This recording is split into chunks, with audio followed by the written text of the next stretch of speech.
Match number 42 preview ചെയ്യാം. ഇന്നത്തെ match Kolkata versus Punjab. കളി നടക്കുന്നത് കൊൽക്കത്ത ഈഡൻ ഗാർഡൻസിലാണ്. അപ്പോൾ ഒരു ബാറ്റിംഗ് പിച്ചാണ് നമുക്കിവിടെ എക്സ്പെക്ട് ചെയ്യാൻ പറ്റുന്നത്. കാരണം അത്യാവശ്യം ബാറ്റിംഗ് ഫ്രണ്ട്ലി പിച്ചായിരുന്നു ലാസ്റ്റ് ടൈം ഇവിടെ മാച്ച് നടന്നപ്പോൾ ഉണ്ടായിരുന്നത്.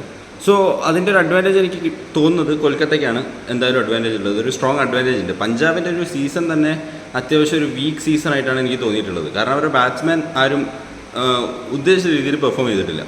ശിഖർ ധവാൻ റിട്ടേൺ ഉണ്ടായിരിക്കും ഈ മാച്ച് എന്നാണ് കേട്ടത്. സോ അതൊരു അവർക്ക് ബൂസ്റ്റ് ആണെങ്കിൽ പോലും കൊൽക്കത്തേനായിട്ടുള്ളൊരു ആ ഒരു കമ്പാരിസൺ അവർക്ക് അത്രത്തോളം ഉണ്ടെന്ന് എനിക്ക് തോന്നുന്നില്ല. ബാറ്റിങ്ങിൽ അത്രത്തോളം ഒരു കോമ്പാരിബിലിറ്റി ലൈക്ക് അവർക്ക് പിടിച്ച് നിൽക്കാൻ പറ്റുമെന്ന് എനിക്ക് തോന്നുന്നില്ല കൊൽക്കത്തേനായിട്ട് കമ്പയർ ചെയ്യുമ്പോൾ. Kolkata on the side batting അത്യാവശ്യം നല്ല ഫോമിലാണ്. സോ അതുകൊണ്ട് തന്നെ ഒരു ഹൈ സ്കോറിംഗ് മാച്ച് വിത്ത് കൊൽക്കത്ത വിന്നിംഗ് ആണ് ഞാൻ എക്സ്പെക്ട് ചെയ്യുന്നത് ഇന്നത്തെ മാച്ചിൽ. അപ്പോൾ അതുകൊണ്ട് തന്നെ ഇപ്പോൾ ടീമിനോട് ടീമാണെങ്കിൽ കൊൽക്കത്തൻ ടോപ്പ് ഓർഡർ സുനിൽ നരീൻ എല്ലാവരും ഇടുക. ബോളിംഗ് രണ്ട് ടീമിൻ്റെ ഇടുക.